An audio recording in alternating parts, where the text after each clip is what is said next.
ಜ್ಞಾನ ಮುಖ್ಯನಾ ಅಥವಾ ವ್ಯಕ್ತಿ ಅನ್ನೋದು ಮುಖ್ಯನಾ? ಇವಾಗ ಯಾವಾಗ ಇದು ಮುಖ್ಯನೋ ಅದು ಮುಖ್ಯನೋ ಅಂತ ಬರುವಾಗಲೇ ಮನಸ್ಸಿನ ಸ್ಥಿತಿ ಹೇಗಿದೆ, ಎಲ್ಲವನ್ನು ಡಿವೈಡ್ ಮಾಡೋ ಸ್ಥಿತಿನಲ್ಲಿದೆ. ಇದೇ ಸಾಮಾನ್ಯ ಮನುಷ್ಯನ ಮನಸ್ಸು. ಮೈಂಡ್ ಮೆಕ್ಯಾನಿಸಮೇ ಅದು. ಎಷ್ಟು ಸತಿ ಹೇಳ್ತೀನಿ, ಮನಸ್ಸಿನಿಂದ ನೀವೇನೇ ಯೋಚನೆ ಮಾಡಿದ್ರು ಅಲ್ಲಿ ಡ್ಯುಯಾಲಿಟಿ ಇರುತ್ತೆ, ಕಾನ್ಫ್ಲಿಕ್ಟ್ ಬರುತ್ತೆ, ಅದರಿಂದ ಕಾಂಟ್ರಡಿಕ್ಷನ್ಸ್ ಬರುತ್ತೆ, ಅದರಿಂದ ಕನ್ಫ್ಯೂಸ್ ಆಗುತ್ತೆ. ಮೊದಲೇ ಈ ಮೈಂಡು ಎರಡಿದ್ದರೆ ಒಂದನ್ನು ಕನ್ಫರ್ಮ್ ಮಾಡ್ಕೊಂಬಿಟ್ಟಿರುತ್ತೆ, ಇದೇ ಕರೆಕ್ಟು, ಇದು ಸರಿ ಇಲ್ಲ, ಇದೇ ಬೇಕು, ಇದು ಬೇಡ ಅಂತ ಮೊದಲೇ ಡಿಸೈಡ್ ಮಾಡ್ಕೊಂಬಿಟ್ಟಿರ್ತೀರ ನೀವು. ಅಂದರೆ ಕನ್ಕ್ಲೂಷನ್ಸ್, ಅಸಂಪ್ಷನ್ಸ್, ಐಡಿಯಾ, ಇದು ಕರೆಕ್ಟು, ಇದಿಲ್ಲದೆ ನಾನು ಬೇರೆ ಒಪ್ಪೋದೇ ಇಲ್ಲ, ಯಾರನ್ನೂ ಹೀಗಿದ್ರೆ ಒಪ್ತೀನಿ, ಇಲ್ಲೇ ಒಪ್ಪಲ್ಲ, ಈ ಥರ ಇಟ್ಕೊಂಡ್ಬಿಟ್ಟಿರ್ತೀವಿ. ಯಾಕೆಂದರೆ ನಿಮ್ಮ ಸಾಧಾರಣ ಮನಸ್ಸು ಯಾವಾಗಲೂ ಡ್ಯುಯಾಲಿಟಿ, ದ್ವಂದ್ವ, ಕಾನ್ಫ್ಲಿಕ್ಟಲ್ಲಿರುತ್ತೆ, ಡಿವಿಷನ್, ಸೆಪರೇಷನ್, ಗೋಡೆ ಹಾಕೇ ಮಾತಾಡೋದು. ಹೀಗಿದ್ದಾಗ ನೀವು ಇಲ್ಲಿ ಬರುವಾಗ ನನಗೆ ಆಶ್ರಮ ಮುಖ್ಯನೋ ನನಗೆ ಗುರು ಮುಖ್ಯನೋ ಅಂತ ಪ್ರಶ್ನೆ ಬರುತ್ತೆ. ನನಗೆ ಆಶ್ರಮ ಮುಖ್ಯ ಅಲ್ಲ, ನನಗೆ ಗುರು ಮುಖ್ಯ. ಅವರು ಆಶ್ರಮದ ಕಡೆ ಒಂಚೂರು ಗಮನನೇ ಇಲ್ಲ. ಆಶ್ರಮ ಹೇಗೆ ನಡೀತಾ ಇದೆ, ಏನಾಗ್ತಾ ಇದೆ, ಏನೇನಾಗ್ತಾ ಇದೆ, ನೋ. ಅವರಿಗೆ ಒಂದೇ ಫೋಕಸ್, ಹಿಂಗೇ ನೋಡೋದು, ಹೀಗೆ ಕುದುರೆ ನೋಡುತ್ತಲ್ಲ ಹಾಗೆ. ಅವ್ರಿಗೆ ಬರೀ ಗುರು ಮಾತ್ರ ಮುಖ್ಯ. ನಾನು ಇಲ್ಲಿ ಬಂದಿದ್ದೀನಿ, ಗುರು ದರ್ಶನ ಆಗಬೇಕು, ಗುರುಗೆ ಕಾಲು ನಮಸ್ಕಾರ ಮಾಡಬೇಕು, ಅವ್ರು ಸಿಕ್ಬಿಡ್ಬೇಕು, ಅವ್ರ ಹತ್ರ ಕಷ್ಟ ಸುಖ ಹೇಳ್ಕೊಂಡು ಹೋಗ್ತಾ ಇರಬೇಕು ಅಷ್ಟೇ. ಸುತ್ತಮುತ್ತ ಏನು ನಡೀತಾ ಇದೆ, ಏನಾಗ್ತಿದೆ, ಯಾರಿದ್ದಾರೆ ಯಾರಿಲ್ಲ ಏನು ನೋಡೋದು. ಅಂದರೆ ಒಂದು ದೊಡ್ಡ ಹೋಲ್ ಪಿಕ್ಚರ್ ನೋಡೋವಂಥ ಮನೋಧರ್ಮ ಇಲ್ಲ ಅವರಿಗೆ. ಹೋಲ್ ಪಿಕ್ಚರ್ ನೋಡೋಕ್ಕೆ they have to go beyond mind. ಮನಸ್ಸಿನ ಆಚೆಯಿಂದ ನೋಡಿದಾಗ ಪರಿಪೂರ್ಣ ಕಾಣುತ್ತೆ, ಪರಿಪೂರ್ಣ ಆಗಿ ಅವರು ಅದನ್ನು ಭಾಗವಹಿಸ್ಬೋದು.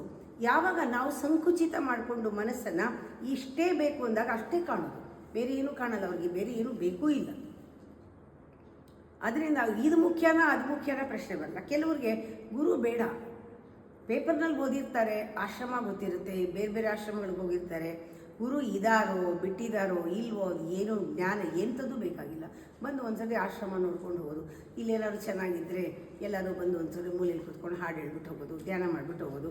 ಅವರಿಗೆ ವಾತಾವರಣ ಆ್ಯಂಬಿಯನ್ಸು ಬೇಕು, ಪ್ರಸಾದ ಬೇಕು, ಅಲ್ಲಿ ಏನಾದ್ರು ಪೂಜೆ ಮಾಡೋ ದೇವಸ್ಥಾನ ಇದ್ದರೆ ಅದು ಬೇಕೇ ಹೊರತು ಗುರು ಬೇಡ. ಅವ್ರು ಯಾರ ಮಾತು ಕೇಳೋದು ಇಲ್ಲ, ಜ್ಞಾನನೂ ಬೇಡ. ಡಿವೈಡ್ ಆಗೋಗಿರುತ್ತೆ. ಅದಕ್ಕೆ ಎರಡು ಥರ ಗ್ರೂಪ್ ಜನ ಬರೋದು. ಯಾಕೆಂದರೆ ಮೈಂಡ್ ಡಿವಿಷನ್ ಇದೆ, ಅಲ್ಲಿ ಕಾನ್ಫ್ಲಿಕ್ಟ್ ಇದೆ. ಇಲ್ಲಿ ಗುರು ಅಂತ ನೋಡೋದಾ ಅಥವಾ ಜ್ಞಾನ ಬೇಕಾ, ವ್ಯಕ್ತಿ ಬೇಕಾ, ಗುರು ಬೇಕಾ? ಇದರಲ್ಲೂ ಕೂಡ ನಾನು ಇವ್ರನ್ನ ಗುರು ಅಂತ ನೋಡಲ್ಲ, ನಾನು ಒಂದು ವ್ಯಕ್ತಿ ಅಂತ ನೋಡ್ತೀನಿ. ವೆರಿ ಇಂಪಾರ್ಟೆಂಟ್ ಪರ್ಸನ್ ನನ್ನ ಲೈಫ್ನಲ್ಲಿ. ಅವರು ನನಗೆ ಸ್ನೇಹಿತನ ಭಾವ ಬಂದಾಗ ಅವ್ರಿಗೆ ಜ್ಞಾನ ಹೇಳಬಾರ್ದು, ಅವ್ರ ಜೊತೆ ಜೋಕ್ ಮಾಡಬೇಕು, ತಮಾಷೆ ಮಾಡಬೇಕು, ಅವ್ರ ಜೊತೆ ಕಷ್ಟ ಸುಖ ಹಂಚ್ಕೊಂಡು ಸಾಮಾನ್ಯವಾಗಿ ನಾನು ಇರಬೇಕು. ಎಷ್ಟೋ ಜನ ನನ್ನ ರಿಲೇಟಿವ್ಸೇನೆ ಹೇಳಿದ್ದಾರೆ, ಅಮ್ಮ ಅಂತ ಕರೆಯೋಕ್ಕೆ ಆಗಲ್ಲ, ನಾವು ಚಿಕ್ಕಮ್ಮ ಅಂತಲೇ ಅನ್ನೋದು ಅಥವಾ ಆಂಟಿ ಅಂತಲೇ ಅನ್ನೋದು, ಅಕ್ಕ ಅಂತಲೇ ಅನ್ನೋದು. ನಾವು ಅದಕ್ಕೆ ಅಲ್ಲಿ ಬಂದರೆ ಅದು ಪಬ್ಲಿಕ್ ಜಾಗ, ನಾವು ಬಂದರೆ ಅಲ್ಲಿ ನಮ್ಗೆ ಸೂಟ್ ಆಗಲ್ಲ, ನೀ ನಮ್ಮನೆಗೆ ಬಾ, ಆವಾಗ ನಾನು ನಮ್ಮ ಜೊತೆ ಚೆನ್ನಾಗಿ ಮಾತಾಡೋಕ್ಕಾಗತ್ತೆ, ಅಲ್ಲಿ ನಾವು ಬರೋಲ್ಲ ಅಂತ ಹೇಳ್ತಾರೆ. ಏನು ಹೇಳ್ತೀರಾ?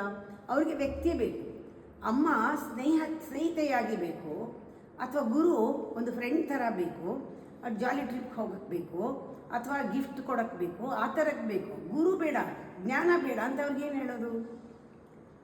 ಗುರುನಲ್ಲಿ ವ್ಯಕ್ತಿ ಬೇಕು ಅಥವಾ ಗುರುತ್ವ ಬೇಡ, ಅವರಲ್ಲಿ ಅವರಲ್ಲಿ ಇದೆ, ನನಗೆ ಬೇಡ, ನಾನು ಏನು ನೋಡ್ತೀನೋ ಅಷ್ಟೇ ಸಾಕು ಅನ್ನೋರಿದ್ದಾರೆ.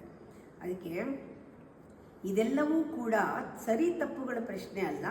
ಇವರೇ ಸರಿ ಇವರೇ ತಪ್ಪು ಅಂತಲೂ ಇಲ್ಲ, ಇದು ಆರಿಸ್ಕೊಂಡವ್ರು ಸರಿ ಅದು ಆರಿಸ್ಕೊಂಡವ್ರು ತಪ್ಪು ಅಂತಲೂ ಇಲ್ಲ. ಇದು ಮೇನ್ಲಿ ಸೋರ್ಸ್ ಏನು? ಮೂಲತಃ ಅವರ ಮನಸ್ಥಿತಿ ಆಗಿದೆ. ಅದು ಅಜ್ಞಾನದ ಮನಸ್ಸು, ಅದು ಯಾವತ್ತೂ ಡಿವೈಡ್ ಮಾಡುತ್ತೆ. ಅವ್ರ ಕೈನಲ್ಲಿ ಪೂರ್ತಿ ತೊಗೊಳಕ್ಕಾಗಲ್ಲ. ಆಶ್ರಮದ ಜೊತೆಗೆ ಗುರು ಇಲ್ಲದೇ ಇದ್ದರೂ ಆಶ್ರಮದಲ್ಲಿ ಪ್ರತಿಯೊಂದು ವಸ್ತುವು ಗುರು ಅಂತ ನೋಡಬೇಕಾದ್ರೆ ಭಾಳ ದೊಡ್ಡ ಮನಸ್ಸು ಬೇಕು, ವಿಶಾಲವಾದ ಹೃದಯ ಬೇಕು. ಅದಕ್ಕೆ ಮೆಡಿಟೇಟಿವ್ ಮೈಂಡ್ ಅಂತ ಹೇಳ್ತಾರೆ, ಮ್ಯಾಕ್ರೋ ಮೈಂಡ್. ಅದು ಅತೀತವಾಗಿರೋರು. ಆಶ್ರಮ ಬೇರೆ ಅಲ್ಲ, ಗುರು ಬೇರೆ ಅಲ್ಲ, ವ್ಯಕ್ತಿ ಬೇರೆ ಅಲ್ಲ, ನಮಗೆ ಆ ಜ್ಞಾನ ಬೇರೆ ಅಲ್ಲ, ವ್ಯಕ್ತಿ ಬೇರೆ ಅಲ್ಲ, ಯಾವುದೂ ಬೇರೆ ಅಲ್ಲ, ಎಲ್ಲವೂ ಸಮಗ್ರ ದೃಷ್ಟಿ ಅಂತ ಹೇಳ್ತಾರೆ. ಸಮ್ಯಕ್ ದರ್ಶನ ಆಗುವಂಥದ್ದು ಮನಸ್ಸನ್ನು ಮೀರಿದರೆ ಮಾತ್ರ. ಅಂಥವರು ಬಹಳ ಕಡಿಮೆ ಜನ ಇರ್ತಾರೆ, ಅವ್ರ ಸಾಧನೆ ಮೇಲೆ ಅದು ಸಿಗುತ್ತೆ ಅವರಿಗೆ. ಅದರಿಂದ ಎಲ್ಲ ಸಪ್ರೇಟಾಗಿ ನೋಡೋ ಮನಸ್ಸಿನ ಮಿಸ್ಟೇಕ್ ಅಷ್ಟೇ ಹೊರತು ಅವ್ರು ತಪ್ಪಲ್ಲ. ಅವ್ರು ಸಾಧನೆ ಮಾಡ್ತಾ ಮಾಡ್ತಾ ಜ್ಞಾನ ಬಂದಾಗ ಅದೆಲ್ಲ ಸೇರ್ಕೊಳ್ತಾ ಹೋಗುತ್ತೆ. ಎಲ್ಲವನ್ನೂ ಅವ್ರು ಸೇರಿಸ್ಕೊಂಡು ನೋಡ್ತಾರೆ. ಅವರು ಗುರುನ ಸ್ನೇಹಿತನಾಗೂ ನೋಡ್ಬೋದು, ತಂದೆ ತಾಯಿಯಾಗೂ ನೋಡ್ಬೋದು, ಗುರುವಾಗೂ ನೋಡ್ಬೋದು, ಮಗುವಾಗೂ ನೋಡ್ಬೋದು, ಎಲ್ಲ ಥರ ನೋಡ್ಬೋದು. ಯಾಕೆಂದರೆ ಸಮಗ್ರವಾಗಿ ಗುರುವನ್ನು ಒಪ್ಕೊಂಡಿರ್ತಾರೆ. ಸಮಗ್ರವಾಗಿ ಆಶ್ರಮದ ಜೊತೆಗೆ ಗುರುವನ್ನು. ಆಶ್ರಮ ಇಲ್ಲದೆ ಗುರು ಇಲ್ಲ, ಗುರು ಇಲ್ಲದೆ ಆಶ್ರಮ ಇಲ್ಲ. ನಾವು ಆಶ್ರಮಕ್ಕೆ ಮಾಡೋದೆಲ್ಲ ಗುರುಗೆ ಮಾಡೋದು, ಗುರು ಮಾಡೋದೆಲ್ಲ ಆಶ್ರಮಕ್ಕೆ ಮಾಡೋದು. ಅವ್ರಿಗೆ ವ್ಯತ್ಯಾಸ ಇದೆ.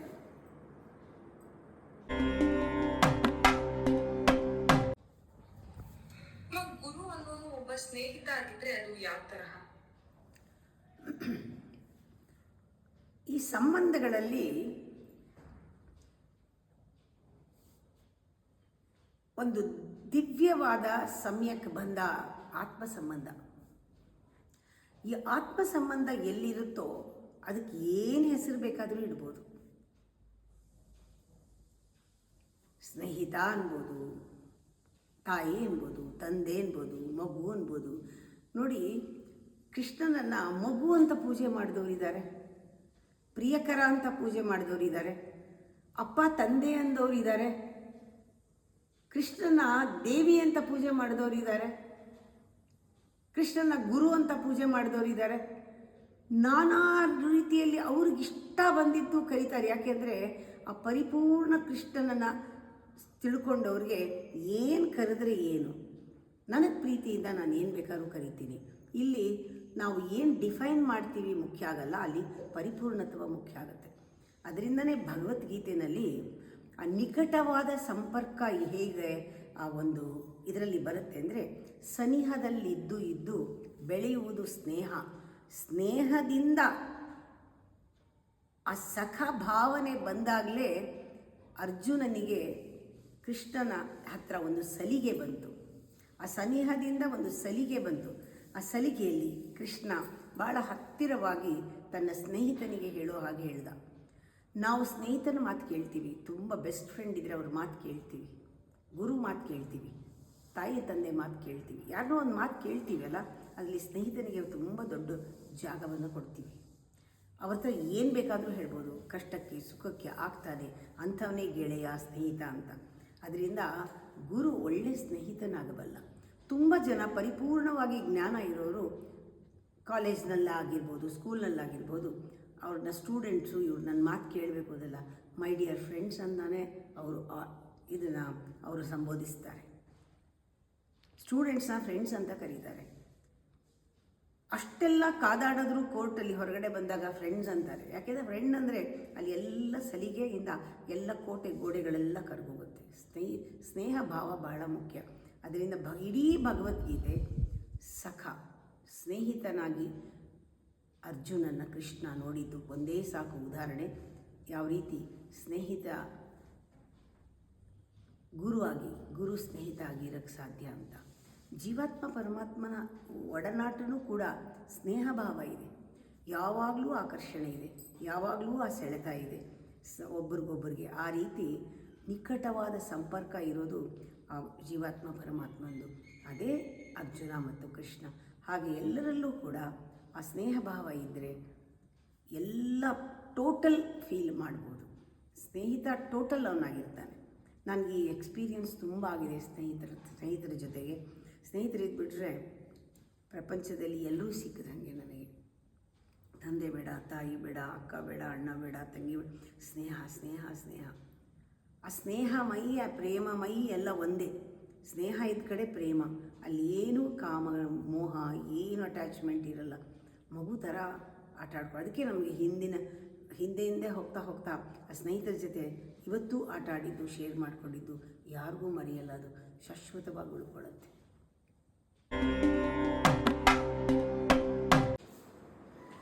ಅಮ್ಮ, ಗುರು ಬುದ್ಧಿ ಸಿಕ್ಕಿದ್ರೆ ಶಿಷ್ಯನಿಗೆ ಬೆಲೆ ಇಲ್ಲ ಅಂತ ಅಂತಾರೆ, ಅದು ನಿಜಾನ?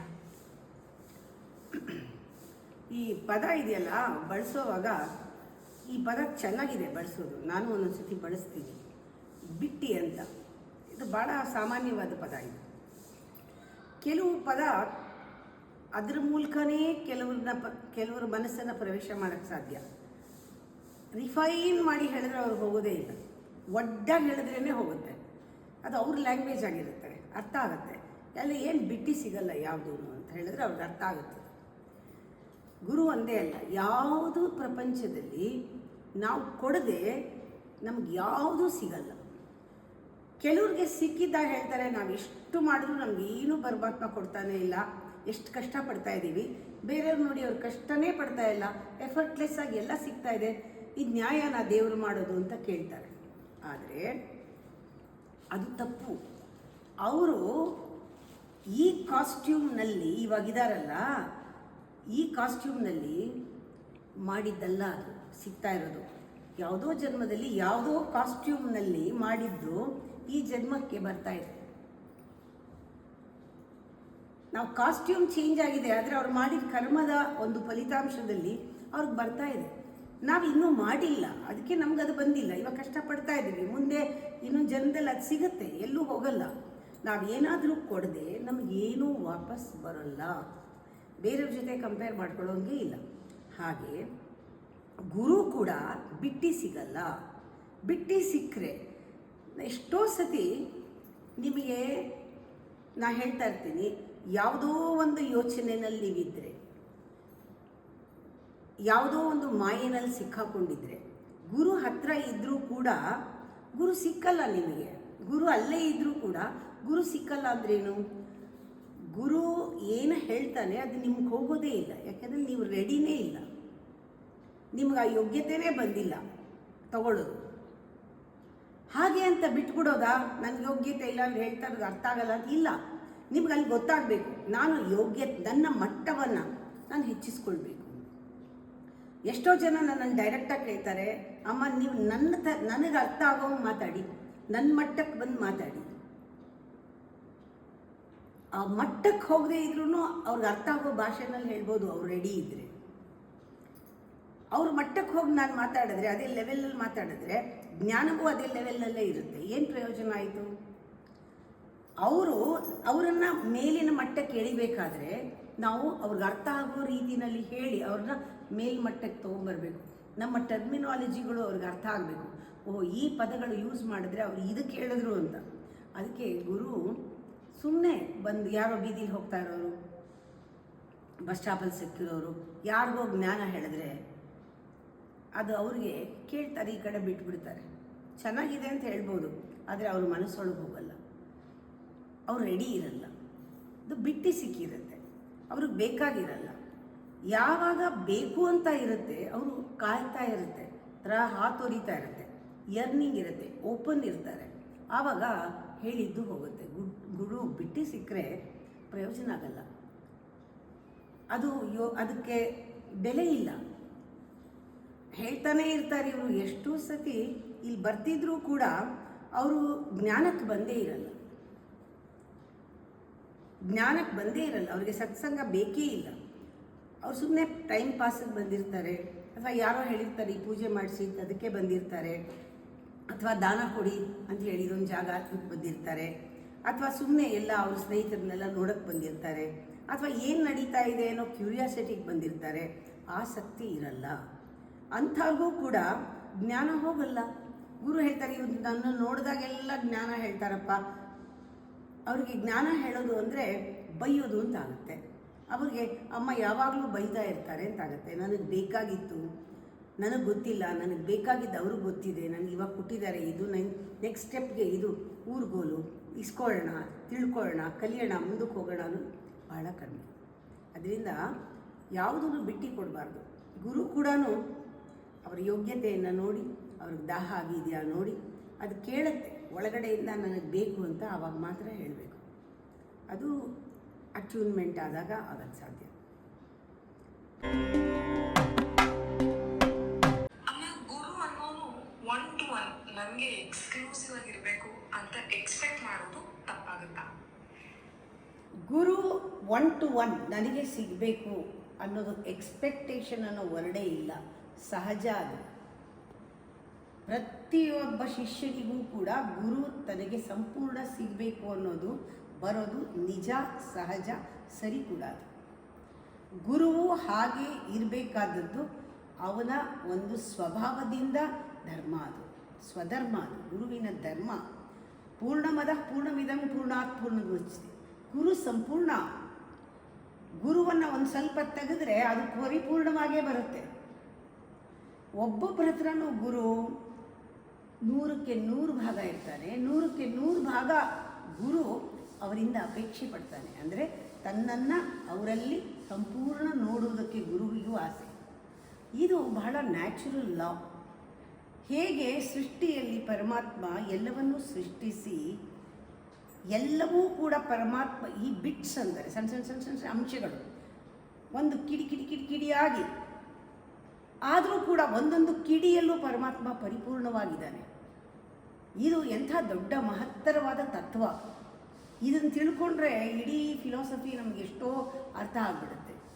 ಎಲ್ಲವೂ ಬೇರೆ ಬೇರೆ ಇದ್ದರೂ ಕೂಡ ಪ್ರತಿಯೊಂದರಲ್ಲೂ ಪರಿಪೂರ್ಣನೇ ಆಗಿದ್ದಾನೆ ಅವನು ಅಂತ. ಮುಳ್ಳು ಕೊನೆಯು ಎಳ್ಳು ಕೊನೆಯು ಮುಳ್ಳು ಮನೆಯು ಎಲ್ಲೂ ಬಿಡದೆ ಒಳಗೂ ಹೊರಗೂ ಎಲ್ಲ ಠಾವಿನಲ್ಲೂ ಪರಮಾತ್ಮ ಇದ್ದಾನೆ. ಹೇಗೆ ಪರಿಪೂರ್ಣ ಸಂಪನ್ನನಾಗಿ ಪರಿಪೂರ್ಣನಾಗಿ ಇದ್ದಾನೆ. ಇದನ್ನು ನಂಬಿದಾಗ ನೀನು ಒಂದು ತತ್ವವನ್ನು, ಒಂದು ಅಸ್ತಿತ್ವವನ್ನು ನಂಬ್ತಾ ಇದೆಯಾ. ಅವನು ನನ್ನಲ್ಲೂ ಇದ್ದಾನೆ, ಪರಿಪೂರ್ಣವಾಗಿದ್ದಾನೆ. ಈ ಪರಿಪೂರ್ಣತ್ವವನ್ನು ನಿನ್ನಲ್ಲಿ ಕಂಡುಕೊಳ್ಳೋಕ್ಕೇ ಗುರು ಬೇಕು. ಗುರು ತಾನು ಪರಿಪೂರ್ಣವಾಗದೇ ಇದ್ದರೆ ಶಿಷ್ಯನನ್ನು ಪರಿಪೂರ್ಣ ಮಾಡೋದು ಹೇಗೆ? ಆ ಪರಿಪೂರ್ಣತ್ವವನ್ನು ಫೀಲ್ ಮಾಡ್ತಾನೆ ಶಿಷ್ಯ. ಒಂದು ಭಾಗವಾಗಿ ಹೋಗ್ತಾನೆ. ಆ ಭಾಗ ಹೋಗಿ ಹೋಗಿ ಹೋಗಿ ಅವನಲ್ಲೇ ಒಂದು ಇಂಟಿಗ್ರೇಷನ್ ಆಗುತ್ತೆ. ಮೊದಲು ದೇಹದಿಂದ ಗುರುನ ನೋಡ್ತಿರ್ತಾನೆ, ಆಮೇಲೆ ಮನಸ್ಸಿಂದ ನೋಡ್ತಾನೆ, ಬುದ್ಧಿಯಿಂದ ನೋಡ್ತಾನೆ, ಚಿತ್ತದಿಂದ ನೋಡ್ತಾನೆ, ಅನುಭವದಲ್ಲಿ ನೋಡ್ತಾನೆ. ಹೀಗೆ ಗುರುವಿನ ನೋಡುವಾಗಲೇ ಅವನಲ್ಲಿ ಇರುವಂತಹ ಎಲ್ಲ ಭಾಗಗಳು ಒಂದಾಗ್ತಾ ಬರುತ್ತೆ. He becomes total. The more you become total, ಅದು ಗುರುತ್ವ ನಿನಗೆ ಸಿಗ್ತಾ ಇದೆ. ಗುರು ನಿನಗೆ ಪರ್ಸನಲ್ ಆಗಿ 1 to 1 ಇದ್ದಾನೆ ಅಂತ. ಹಾಗೆ ಗುರು ಮತ್ತು ಶಿಷ್ಯ ಬೇರೆಯೇ ಅಲ್ಲ, 2 ಸ್ಥಿತಿಗಳು. ಜೀವಾತ್ಮ ಪರಮಾತ್ಮ ಎರಡೂ ಬೇರೆ ಅಲ್ಲ, 2 ಸ್ಥಿತಿಗಳು. ಒಂದರೊಳಗೊಂದು ಸೇರುವುದೇ ಅದರ ಉದ್ದೇಶ.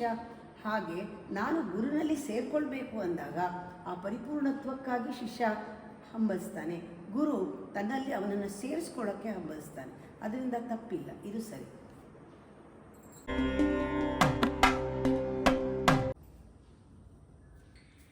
ಅಮ್ಮ, ಗುರು ಸೇವೆ ಅಂದ್ರೆ ಏನು? ಗುರು ಗೀತೆಯಲ್ಲಿರೋದೆಲ್ಲ ಸಾಧ್ಯನಾ? ಗುರು ಸೇವೆ ಅಂದ್ರೇನು? ಗುರು ಗೀತೆಯಲ್ಲಿರೋದೆಲ್ಲ ಆ ಸೇವೆಗಳೆಲ್ಲ ಮಾಡೋಕ್ಕೆ ಸಾಧ್ಯನಾ? ಒಂದು ನಿಜವಾದ ಅಥೆಂಟಿಕ್ ಕ್ವೆಶ್ಚನ್ ಇದು. ಗುರುಗೀತೆಯನ್ನು ಓದಿದಾಗ, ಒಂದು ಭಕ್ತಿ ಬಂದಾಗ ಇದೆಲ್ಲ ಹೇಳಿದಾನಲ್ಲ ಶಿವ ಪಾರ್ವತಿಗೆ, ಇದು ಮಕ್ಕಳಿಂದ ಸಾಧ್ಯನಾ ಇಷ್ಟೊಂದು ಸೇವೆ ಗುರುವಿಗೆ ಮಾಡೋಕ್ಕೆ? ಗುರುಗೆ ಏನು ಬೇಕೋ ಕೊಡಬೇಕಾದ್ರೆ ನಮ್ಮ ಕೈಲಿ ಆಗತ್ತಾ? ಈ ಯೋಚನೆಗಳೆಲ್ಲ ಶಿಷ್ಯನಿಗೆ ಬರುತ್ತೆ. ಆದರೆ ಇದೆಲ್ಲಕ್ಕೂಕ್ಕಿಂತ ಮುಖ್ಯವಾಗಿ ಇದೆಲ್ಲ ಆಗಬೇಕಾದ್ರೆ, ಇದೆಲ್ಲವೂ ಕೂಡ ಆಗಬೇಕು, ಸೇವೆ ಆಗಬೇಕಾದ್ರೆ ಬರೀ ಅದೇ ಆಗಬಾರ್ದು. ಫಿಸಿಕಲ್ ಲೆವೆಲ್ನಲ್ಲಿ ಸೇವೆ, ಬರೀ ಫಿಸಿಕಲ್ ಲೆವೆಲ್ನಲ್ಲಿ ಸೇವೆ ಆಗೋದು ಅದು ಕರ್ತವ್ಯ ಆಗುತ್ತೆ ಅಥವಾ ಒಂದು ಕರ್ಮ ಆಗುತ್ತೆ. ಅದರಲ್ಲಿ ಭಾವ ಬರಬೇಕಾದ್ರೆ, ಅದರಲ್ಲಿ ಶ್ರದ್ಧೆ ಬರಬೇಕಾದ್ರೆ, ಒಂದು ಕರ್ಮದಲ್ಲಿ ಭಕ್ತಿ ಬರಬೇಕಾದ್ರೆ, ಆ ಕರ್ಮದಿಂದ ನನಗೆ ಸೇವೆ ಮಾಡುವುದರಿಂದ ನನಗೆ ಬಿಡುಗಡೆ ಇದೆ, ಒಂದು ಸೇವೆ ಮಾಡುವವನಿಗೆ ಒಂದು ಫ್ರೀಡಮ್ ಬರಬೇಕಾದ್ರೆ, ಮುಕ್ತಿ ಸಿಗಬೇಕಾದ್ರೆ, ಸೇವೆಯಲ್ಲೇನೆ ತನ್ನನ್ನು ಸಮರ್ಪಿಸ್ಕೊಂಡಾಗ ತನಗೆ ಅದರಿಂದ ಬಿಡುಗಡೆ ಆಗತ್ತಾ? ಜನ್ಮದ ಕರ್ಮ ಕಳಿಯತ್ತಾ? ಸಫಲತೆ ಇದೆಯಾ? ಇದೆಲ್ಲ ಆಗೋ ಹಾಗೆ ನಾನು ಇದೀನಾ? ಬರೀ ಮಾಡುವುದು ಸೇವೆಯಲ್ಲ, ಸೇವೆ ಆಗಕ್ಕೆ ನಾನು ಯೋಗ್ಯನಾ? ನಾನು ನಿಜವಾದ ಶಿಷ್ಯನಾಗಿ ಸೇವೆ ಮಾಡೋದಕ್ಕೆ ಗುರುವಿಗೆ ನಾನು ಯೋಗ್ಯನಾ? ಯೋಗ್ಯತೆ ನನಗಿದೆಯಾ? ಆ ಯೋಗ್ಯತೆಗೆ ಏನು ಮಾಡಬೇಕು? ಗುರು ಮೊದಲು ತಾನೇನು ಅಪೇಕ್ಷೆ ಪಡ್ತಾನೆ ನನ್ನಿಂದ, ನಿಜವಾದ ಗುರು ಆದರೆ ನನಗಿಂತ ಏನು ಅಪೇಕ್ಷೆ ಪಡ್ತಾನೆ? ಜ್ಞಾನವನ್ನು, ನಾನು ಕೊಟ್ಟ ಜ್ಞಾನವನ್ನು ನೀನು ಮೊದಲು ಆಸ್ವಾದಿಸು, ತಗೋ, ಅದು ನಿನ್ನೊಳಗೆ ಸೇರಿಕೊಳ್ಳಿ, ಅದು ನಿನಗೆ ರಕ್ತಗತವಾಗಲಿ. ನಾನು ಕೊಟ್ಟ ಜ್ಞಾನದ ಬೀಜ ನಿನ್ನಲ್ಲಿ ಮೊಳಕೆ ಬರಲಿ, ನಿನ್ನಲ್ಲಿ ಫಲ ಕೊಡಲಿ. ನೀನು ಅನುಷ್ಠಾನ ಮಾಡು, ಕೇಳಿದ್ದನ್ನು, ಶ್ರವಣ ಮಾಡಿದ್ದನ್ನು ಮನನ ಮಾಡು, ಅದನ್ನು ನೀನು ಅನುಷ್ಠಾನ ಮಾಡು, ಇನ್ನು ನಿಧಿಧ್ಯಾಸನ ಮಾಡು. ಇದೆಲ್ಲ ಮಾಡ್ತಾ ಇದ್ದಾಗ ನಿನಗೆ ಮಾಡೋದಕ್ಕೊಂದು ಸಾಧನೆ ಬೇಕಾದರೆ, ಸಾಧನ ಬೇಕಾದರೆ, ಇದು ಗುರು ಸೇವೆಗೆ ಆಶ್ರಮ ಸೇವೆಗೆ, ಇದೆಲ್ಲ ಕೂಡ ನಿನ್ನಲ್ಲಿ ಆ ಗುಣಗಳನ್ನು ಡೆವಲಪ್ ಮಾಡುತ್ತೆ. ಗುರು ಸೇವೆ ಅನ್ನೋದು ನಿನಗೆ ಆದ್ಯವಾದದ್ದು, ಅಂದರೆ ಮೊದಲು ಧ್ಯೇಯವಾಗತ್ತೆ. ಈ ಧ್ಯೇಯ ಯಾಕೆ? ಗುರು ಸೇವೆ ಮಾಡ್ತಾ ಮಾಡ್ತಾ ನಿನಗೆ ಬಿಡುಗಡೆ ಆಗ್ತಾ ಇದೆ, ನಿನಗೆ ಕರ್ಮ ಕಳೀತಾ ಇದೆ, ನಿನಗೆ ಏನೋ ಒಂದು ರೀತಿಯ ಫಲ ಅಲ್ಲೇ ಮಾಡುವುದರಲ್ಲೇ ಸಿಗ್ತಾ ಇದೆ. ಆ ರೀತಿ ಜ್ಞಾನವನ್ನು ಗುರು ಕೊಡ್ತಾನೆ. ಜ್ಞಾನವನ್ನು ತೆಗೆದುಕೊಂಡು ಜ್ಞಾನದಲ್ಲಿ ಬದುಕ್ತಾ ಆ ಜ್ಞಾನಕ್ಕೆ ಒಂದು ಸಾಧನವಾಗಿ ಗುರು ಸೇವೆ ಮಾಡಿದ್ರೆ ಆ ಸಾಧನ ಒಂದು ಬ್ರಿಡ್ಜ್, ಇದು ಮಾಡುವುದರ ಮೂಲಕ ಗುರು ಜ್ಞಾನ ನನಗೆ ಲಭಿಸುತ್ತೆ, ಗುರು ಜ್ಞಾನ ಸಿದ್ಧಿಸುತ್ತೆ, ಗುರು ಜ್ಞಾನ ಫಲಿಸುತ್ತೆ, ನಾನು ನನ್ನ ಗುರಿಯನ್ನು ತಲುಪಬಹುದು. ಗುರು ಸೇವೆ ಮಾಡುವುದರಿಂದ ನನ್ನ ಗುರಿಯನ್ನು ನಾನು ತಲುಪಬಹುದು. ಯಾಕೆಂದರೆ ಗುರು ಸೇವೆ ಅಪೇಕ್ಷೆ ಪಡೋದು ಬರೀ ಧನ್ಯತೆ, ಶ್ರದ್ಧೆ ಮತ್ತು ಅದರಲ್ಲಿರುವಂತಹ ಪ್ರೇಮ, ಆ ಕನೆಕ್ಷನ್, ಅದೆಲ್ಲ ಬೇರೆಯವ್ರು ಯಾರು ಅದು ಕೇಳಲ್ಲ. ಅವ್ರ ಹತ್ರ ಮಾಡಿಸ್ಕೊಂಡ್ರೆ ಸಾಕು, ಇನ್ನೊಂದಿಷ್ಟು ಮಾಡಲಿ ಅಂತ. ಆದರೆ ಗುರುಗೆ ಹಾಗಿರಲ್ಲ. ಮಾಡೋದರಲ್ಲಿ ಕ್ವಾಲಿಟಿ ನೋಡೋದು ಗುರು. ಆ ಕ್ವಾಲಿಟಿ ಇಲ್ಲದೇ ಇದ್ದರೆ ಅವನು ಒಪ್ಪೋದಿಲ್ಲ, ಅದು ತಗೊಳ್ಳಲ್ಲ. ಗುರು ಕೊಟ್ಟರು ಅದು ಹೋಗಲ್ಲ, ಗುರುಗೆ ತಲುಪಲ್ಲ. ದೇವರಿಗೆ ಗುರುಗೆ ಎಲ್ಲ ಒಂದೇ. ನಾವು ಕೊಡುವಾಗ ಕ್ವಾಲಿಟಿ ಬಹಳ ಮುಖ್ಯ. ಯಾವ ರೀತಿ ಕೊಡ್ತೀವಿ, ಯಾಕೆ ಕೊಡ್ತಾ ಇದ್ದೀವಿ. ಈ ಕೊಡ್ತಾ ಇರೋ ಪ್ರಾಸೆಸ್ನಲ್ಲಿ ನನಗೆ ನನ್ನ ಒಂದು ಧ್ಯೇಯ, ನಾನು ರೀಚ್ ಆಗ್ತಾ ಇದ್ದೀನ, ನಾನೇನೋ ಸಾಧನೆ ಮಾಡಬೇಕಾಗಿದೆಯಲ್ಲ, ನಾನು ಪ್ರೊಸೀಡ್ ಆಗ್ತಾ ಇದ್ದೀನಿ, ಅದರಲ್ಲಿ ಪ್ರೋಗ್ರೆಸ್ ಆಗ್ತಾ ಇದ್ದೀನಿ ಅದರಲ್ಲಿ ಅನ್ನೋದು ಮುಖ್ಯ. ಅದರಿಂದ ಏನು ಮಾಡ್ತೀರಾ ಅನ್ನೋಕ್ಕಿಂತ ಗುರು ಜೊತೆ ಹೇಗಿರ್ತೀರಾ, ಯಾವ ಸ್ಥಿತಿನಲ್ಲಿ ಅವರಿಗೆ ಸೇವೆ ಸಲ್ಲಿಸ್ತೀರಾ ಅನ್ನೋದು ಮುಖ್ಯ.